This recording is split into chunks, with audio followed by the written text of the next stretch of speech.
is remedy for breach of contract.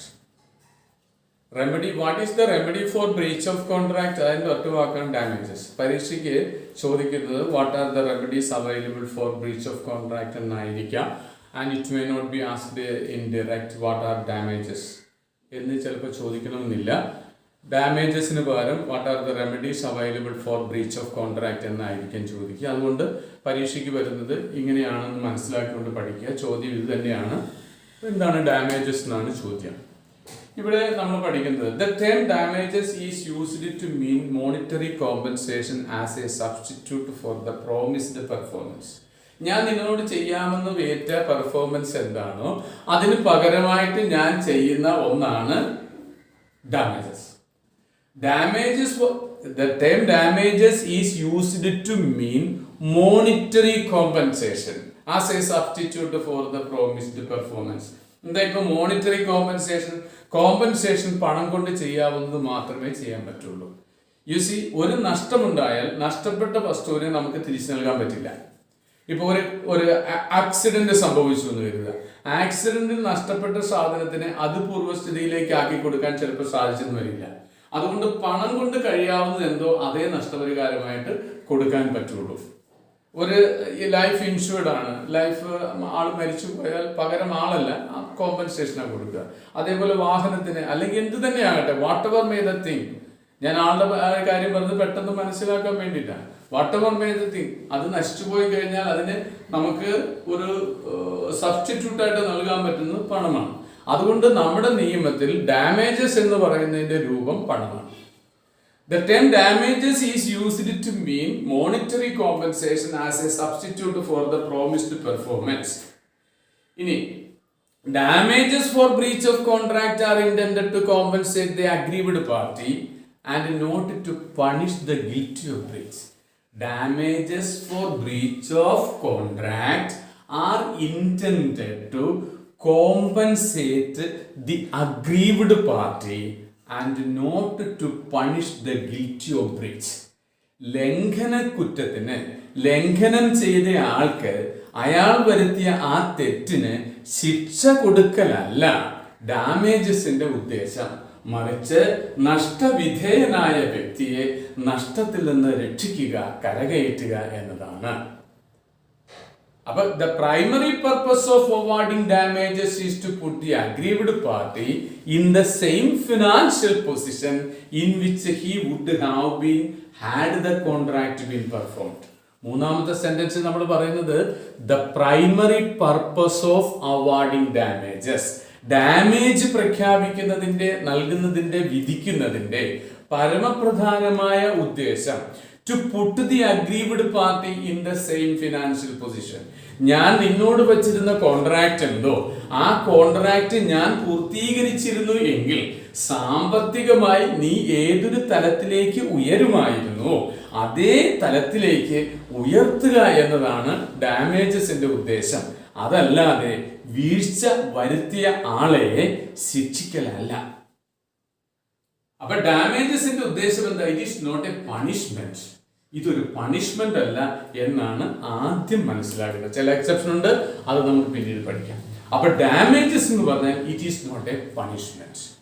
But the primary purpose of awarding damages is to put the aggrieved party in the same financial position in which he would have been had the contract been performed. Contract ചെയ്യപ്പെട്ടിരുന്നുവെങ്കിൽ, പൂർത്തീകരിക്കപ്പെട്ടിരുന്നുവെങ്കിൽ, നീ എന്നോട് പറഞ്ഞ അല്ലെങ്കിൽ ഞാൻ നിന്നോട് പറഞ്ഞത് 1000 unit അല്ലെങ്കിൽ 1000 തേങ്ങ തരാമെന്നാണ് ഞാൻ നിന്നോട് പറഞ്ഞിരുന്നത്. 1000 തേങ്ങ ഞാൻ നിനക്ക് തന്നിരുന്നുവെങ്കിൽ അത് വിറ്റ് നിനക്ക് എന്ത് ലാഭം കിട്ടുമായിരുന്നു? ആ ലാഭം കിട്ടാതെ പോയതിന്റെ കാരണം ഞാൻ ഈ 1000 തേങ്ങ നിനക്ക് തരാതിരുന്നതുകൊണ്ടാണ്. അപ്പൊ അതുകൊണ്ട് 1000 തേങ്ങ നിനക്ക് തന്നിരുന്നുവെങ്കിൽ നീ അത് വിറ്റ് നിനക്ക് എത്ര രൂപ ലാഭം കിട്ടുമായിരുന്നു? നിനക്ക് 2000 രൂപ ലാഭം കിട്ടുമായിരുന്നു. എങ്കിൽ ആ 2000 രൂപ ഞാൻ നിനക്ക് തന്നാലേ നീ ആ നഷ്ടത്തിൽ നിന്ന് മോചിതനാകൂ. അപ്പൊ അതുകൊണ്ട് ഈ കോൺട്രാക്ട് പൂർത്തീകരിക്കപ്പെട്ടിരുന്നുവെങ്കിൽ നിനക്ക് സ്വാഭാവികമായും എന്ത് ബെനിഫിറ്റ് ഉണ്ടാകുമോ ആ ബെനിഫിറ്റ് നൽകുക അല്ലെങ്കിൽ നിനക്ക് കിട്ടുക, അതിനൊരു അവസരം ഉണ്ടാക്കലാണ് ഡാമേജസിന്റെ ഉദ്ദേശം. And not to punish the guilty of breach, ലംഘന കുറ്റത്തിന് ശിക്ഷിക്കലല്ല. ഇനി നമുക്ക് പഠിക്കേണ്ടത് അതിന്റെ ടൈപ്സ് ആണ്. എത്ര ടൈപ്സ് ഡാമേജസ് ഏതൊക്കെയാണ്? ആദ്യം നമ്മൾ പഠിക്കേണ്ടത് nominal damage, ordinary damages. Damages which arises in the ordinary course of events which are known to both the parties at the time of making contract is called ordinary damages. ഇപ്പോൾ നമ്മൾ പറഞ്ഞ example അതിന് തുല്യം. നമ്മൾ പറഞ്ഞ example ഇവിടെ സ്യൂട്ടാണ്. എന്താ ordinary damage? നമ്മളൊരു കോൺട്രാക്ട് വയ്ക്കുന്ന സമയത്ത് ഈ കോൺട്രാക്റ്റിൽ നിനക്ക് സ്വാഭാവികമായിട്ട് എന്ത് നഷ്ടമുണ്ടായോ ആ നഷ്ടം പരിഹരിക്കുന്നതാണ് ordinary damages. Damages which arises in the ordinary course of event known to both the parties at the time of making contract is called ordinary damages. ഇനി നമ്മൾ പറഞ്ഞ ഓർഡിനറി കഴിഞ്ഞ സ്പെഷ്യൽ ഡാമേജസ് എന്ന് പറഞ്ഞാൽ ഇതും ഈ പറഞ്ഞതുപോലെ തന്നെ കോൺട്രാക്ട് വയ്ക്കുന്ന സമയത്ത് പാർട്ടികൾ തമ്മിൽ പരസ്പരം ബോധ്യപ്പെടുത്തി ഉണ്ടാകുന്ന നഷ്ടത്തിന്റെ സ്വഭാവം പറഞ്ഞ് മനസ്സിലാക്കുക. ഇപ്പൊ ഉദാഹരണത്തിന് നമ്മൾ നേരത്തെ പറഞ്ഞ എക്സാമ്പിള് 1000 തേങ്ങ ഞാൻ നിനക്ക് വിൽക്കുമ്പോൾ നിനക്ക് 2000 രൂപ ലാഭം കിട്ടുമായിരുന്നു. പക്ഷെ അത് കിട്ടാതെ പോയി എന്ന ഒരു കുറ്റവും, മറിച്ച് നീ അയാൾക്ക് നഷ്ടപരിഹാരം കൊടുക്കേണ്ടി വരികയും ചെയ്തു. അപ്പോൾ അയാൾക്ക് നീ ഒരു 1000 രൂപ നഷ്ടപരിഹാരം കൊടുക്കേണ്ടി വന്നു. നിനക്ക് കിട്ടുമായിരുന്ന 2000 രൂപ ഞാൻ പോലും നഷ്ടപ്പെട്ടു. അപ്പൊ ഞാൻ ഒരു 1000 രൂപ അഡീഷണൽ തരണ്ടേ? അതാണ് നമ്മൾ പറഞ്ഞ സ്പെഷ്യൽ ഡാമേജസ്. ഇതുപോലെ തന്നെ special damages are damages which is arising in addition to the general damages or ordinary damage. നമ്മൾ നേരത്തെ പറഞ്ഞ ഓർഡിനറി ഡാമേജസിന് ജനറൽ ഡാമേജസ് എന്നും അർത്ഥമുണ്ട്. അപ്പോൾ ഓർഡിനറി ഡാമേജസിന് പുറമേ വരുന്നതാണ് സ്പെഷ്യൽ ഡാമേജസ് എന്ന് പറയുന്നത്. അപ്പൊ മറ്റൊരാൾക്ക് കൊടുക്കേണ്ടി വന്നതാകാം ആ നഷ്ടം. ഇനി നമ്മൾ പറഞ്ഞത് നോമിനൽ ഡാമേജസ് ആ വാക്ക് കേൾക്കുമ്പോഴേ നമ്മൾ അറിയാം it is very light in amount and the aggrieved party has not suffered any loss. But the purpose of nominal damages is to show or to ensure the right of the aggrieved party over the defaulting party. ശരിക്കും പറഞ്ഞാൽ nominal ഡാമേജസിന് എന്ന് പറയുന്നത് award ചെയ്യുന്നത് യഥാർത്ഥമായിട്ട് വലിയ നഷ്ടമുണ്ടായിട്ടൊന്നുമല്ല, പക്ഷേ നീ എന്നോട് അല്ലെങ്കിൽ നിന്നോട് ഞാനൊരു വീഴ്ച വരുത്തിയിട്ടുണ്ട് എന്നത് ഒന്ന് ദ്യോതിപ്പിക്കുവാൻ വേണ്ടിയിട്ടാണ് nominal damages. As the word indicates, nominal damages is very very light in amounts and the aggrieved party has not suffered any loss. Aggrieved പാർട്ടിക്ക് വലിയ നഷ്ടമൊന്നും ഉണ്ടായിട്ടില്ല.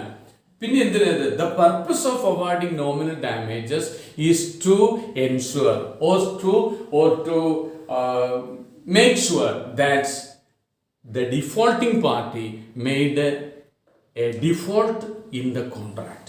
ഈ കോൺട്രാക്റ്റിൽ ഒരു വീഴ്ച വരുത്തിയിട്ടുണ്ട് എന്നത് സൂചിപ്പിക്കുവാനാണ് നോമിനൽ ഡാമേജസ്. ഇനി നമ്മൾ പറയേണ്ടത് എക്സംപ്ലറി ഡാമേജസ്. എക്സംപ്ലറി എന്ന വാക്കിന്റെ അർത്ഥം തന്നെ മാതൃകാപരമെന്നാണ്. Exemplary damages are quite heavy in amount. അത് വലിയ തുകയാണ്. യു സീ, നമ്മൾ നേരത്തെ പറഞ്ഞു ഡാമേജസ് ഒരിക്കലും ഒരു പണിഷ്മെന്റ് അല്ലാണ്. പക്ഷെ exemplary damages are shown as A punishment. അത് രണ്ട് സാഹചര്യമാണ്. Only under the following circumstances. First one, breach of contract to marry. Second one, dishonoring of a customer's check without sufficient reason. അപ്പോൾ നമുക്ക് exemplary damages R, ഇത് ശ്രദ്ധിച്ചു പഠിക്കുക, exemplary damages are quite heavy in amount and are awarded as a punishment only in the following two cases. താഴെ പറയുന്ന രണ്ട് സാഹചര്യങ്ങളിലാണ് ഇത് പ്രഖ്യാപിക്കുക. നമ്മൾ നേരത്തെ പറഞ്ഞതിന് വിരുദ്ധമായിട്ട് ഇതൊരു പണിഷ്മെന്റ് എന്ന രീതിയിലാണ് കൊടുക്കുക. ഏതൊക്കെയാണ് സാഹചര്യങ്ങൾ? ഒന്ന്, breach of contract to marry. വിവാഹം ചെയ്യാമെന്ന കോൺട്രാക്ട് വെച്ചിട്ട് അതിൽ നിന്ന് ഒരാൾ ഒഴിഞ്ഞു മാറിയാൽ അവിടെ ഉണ്ടാകുന്ന നഷ്ടങ്ങള് അത് കേവലം ഭൗതികമായി എണ്ണി തീർക്കുന്നത് അല്ല. അവിടെ ആളുടെ സ്റ്റാറ്റസ് അനുസരിച്ചിട്ടാണ് നഷ്ടപരിഹാരം ആവശ്യപ്പെടുക. അതും ആ വിവാഹത്തിനോടനുബന്ധിച്ച സമയത്തിന്റെ അടുപ്പം അനുസരിച്ചിട്ട് അതിന്റെ തുക കൂടും. ഇപ്പൊ നമ്മൾ പറയുന്നത് this is the time of Covid. ഈ കോവിഡ് കാലത്ത് ഒരു ബ്രീച്ച് ഓഫ് കോൺട്രാക്ട് നടത്തിയാൽ അവിടെ ഭീമമായ തുക ഉണ്ടാവത്തില്ല, വലിയ ഭീമമായ തുക ഉണ്ടാകത്തില്ല. എന്തുകൊണ്ടെന്നാൽ അവർ മുടക്കുന്ന തുക വളരെ കുറവാണ്. പക്ഷെ സാധാരണ കാര്യത്തിൽ അങ്ങനെയല്ല, നമ്മൾ ഒരുപാട് അറേഞ്ച്മെന്റുകളൊക്കെ വരുത്തും. ആ അറേഞ്ച്മെന്റുകൾക്ക് ഭീമമായ തുകയും നമുക്ക് വേണ്ടി വരുന്നതാണ്. അപ്പൊ അത്തരം സാഹചര്യത്തിൽ അത് വലിയ തുകയായിരിക്കും. അതല്ലാത്ത അപ്പൊ നമ്മൾ പറഞ്ഞത്, നമ്മൾ അത്തരം കാര്യത്തിലേക്കൊന്നും പോകണ്ട, ഇത്ര മാത്രം പറഞ്ഞാൽ മതി. ബ്രീച്ച് ഓഫ് കോൺട്രാക്ട് ഓഫ് മാരേജിൽ വരുന്നത് എക്സംപ്ലിറ്ററി ഡാമേജസ് ആണ്. അടുത്തത് രണ്ടാമത്തെ കേസ് നമ്മൾ പറഞ്ഞു, dishonouring of a customer's cheque by a bank without sufficient reason. നമ്മൾ കൊടുത്തിരിക്കുന്ന പണം നമ്മൾ പറയുന്ന പ്രകാരം ബാങ്ക് നമ്മൾ പറയുന്ന ആൾക്ക് കൊടുക്കുക എന്നതാണ് വ്യവസ്ഥ. അതിന് വിരുദ്ധമായിട്ട് എൻ്റെ ഒരു ചെക്ക്, ഞാൻ പുറപ്പെടുവിച്ച ചെക്ക് ബാങ്കിൽ ഒരാൾ പ്രസന്റ് ചെയ്തപ്പോൾ ആ ബാങ്ക് ആ ചെക്കിന്റെ പണം കൊടുത്തില്ല. അങ്ങനെ കൊടുക്കാതിരുന്നതിന് വ്യക്തമായ കാരണങ്ങളില്ല എങ്കിൽ ബാങ്കിന്റെ പേരിൽ നഷ്ടപരിഹാരത്തിന് കേസ് കൊടുക്കും. അത് ഭീമമായ തുകയായിരിക്കും. So exemplary damages are quite heavy in amount and are awarded under the following cases. First one, breach of contract to marry. Second one, dishonoring of a customer's check without sufficient reason. അപ്പോൾ damages എന്ന ആ ടോപ്പിക്കും അവിടെ തീരുന്നു. And dear friends, നമ്മളുടെ channel നിങ്ങൾ subscribe ചെയ്യുക.